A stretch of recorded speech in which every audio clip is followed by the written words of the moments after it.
Kumain nga kami sa isang gasolinahan sa US. Nakatira kasi kami 10 minutes away from the US border.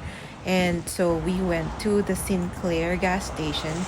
And sa loob niyan, meron siyang tindahan ng Mexican food. You have to go all the way to the back. From there, you will see the menu kung anong meron sila. At kung mapapansin niyo walang presyo yung kanilang mga, yung menu. At yan naman yung kanilang mga inumin. Meron silang mga Mexican drinks and all that. Pero bumili na lang kami ng inumin namin dito sa may gasolinahan mismo.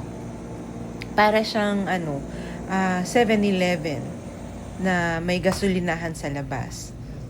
Kung ano-ano ngang drinks ang nakita namin dito na wala naman doon sa Canada. Kagaya ng mga, yung mga merong mga puppet sa taas.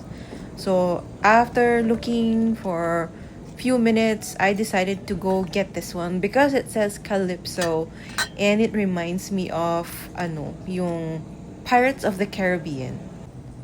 And then, he decided that he will get a beer. I think pinagsisihan niya yan kasi sabi niya mapait daw.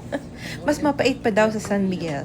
I got the wet burrito and he got some tacos. Yung Calypso drink na yun, masarap naman siya. It's not so bad. And then yung wet burrito, it's so big. I had to share it with him. And even kahit na nag-share na kami, it's still too big. Yung lasa niya, guys, parang meron siyang adobo rice sa loob. Kung sa lasa naman yung pag-uusapan, okay lang. It's nothing to write home about, kumbaga. Pero talagang gutom kasi kami dyan. And nasa gasolinahan naman kami. And why not? We decided to go to USPS kasi dahil may iminil kaming parcel para dun sa sister-in-law ko. Napakalaki nung wet burrito. Tapos ito yung sinasabi ko sa inyo, yung parang meron siyang adobo rice sa loob.